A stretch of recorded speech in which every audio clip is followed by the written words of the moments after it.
What's up, guys, and welcome to Yodi Life. Me and Charles went out to the ponds today and caught a bunch of bluegill and 2 crappie, and we're going to be showing y'all how to clean them backwoods style. Yeehaw! Backwoods style Oklahoma, baby. That's good. We already done one. Didn't start the video until Dad told me to. All right. So, I know a lot of you guys fillet them. Biscuit, Bruno.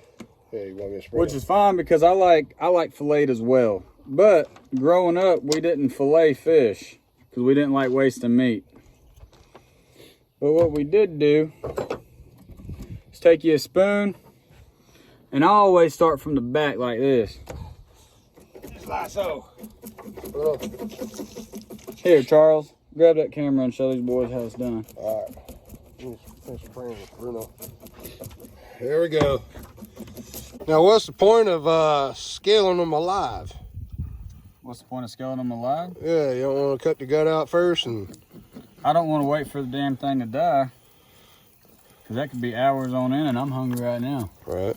Well, I'm saying, why don't you just chop the head off first? And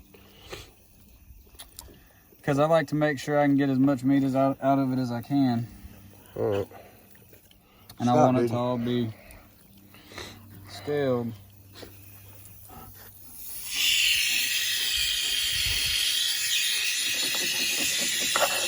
That's good.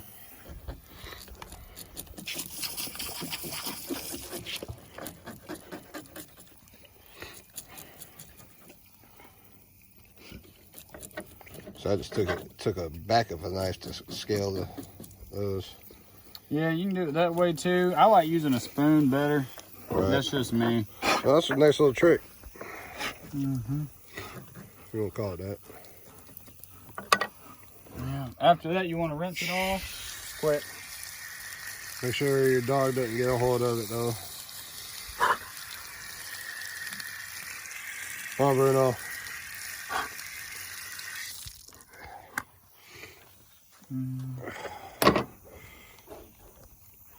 We got an empty cutting board. God dang it. Why you want to keep wiping the cutting board off? Because I don't want the scales to be in that frying pan. Look at that. That's a smart man right there.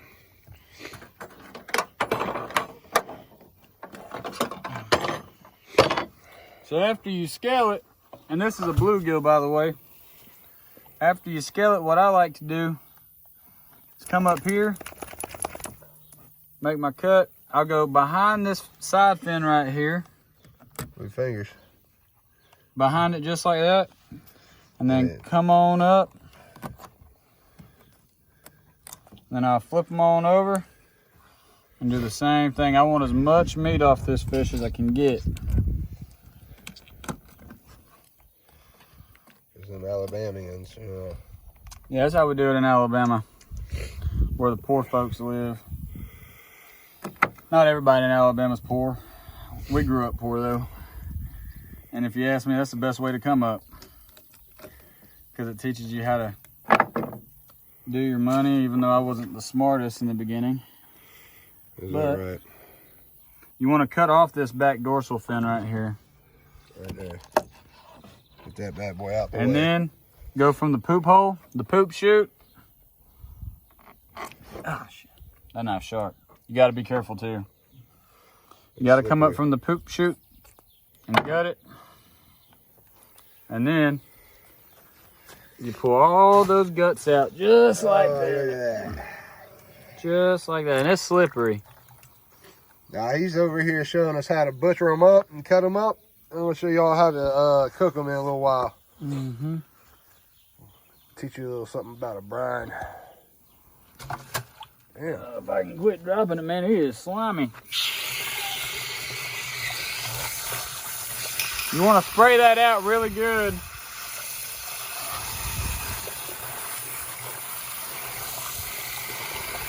Spray it on off. I'm just looking for the guts in that.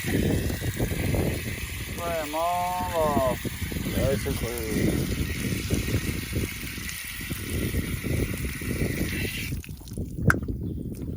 All right, that's number 2 down. We got one crappie and one perch. I'll show you.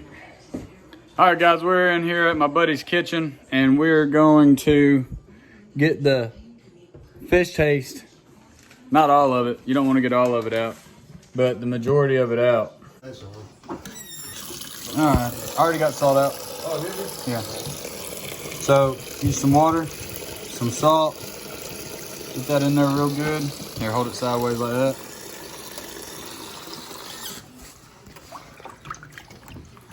Get in there, kind of rub it in. Yeah, but be careful because the fins like this will get you. Y'all see the color of that water? You want to do it till that water's clear.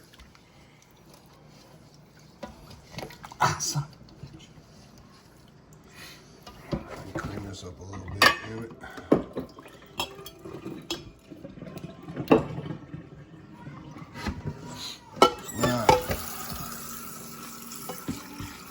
And you don't have to go with a lot of salt every time,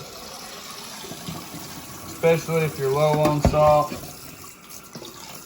All right, so also, one thing I've learned in my past is you can soak it in buttermilk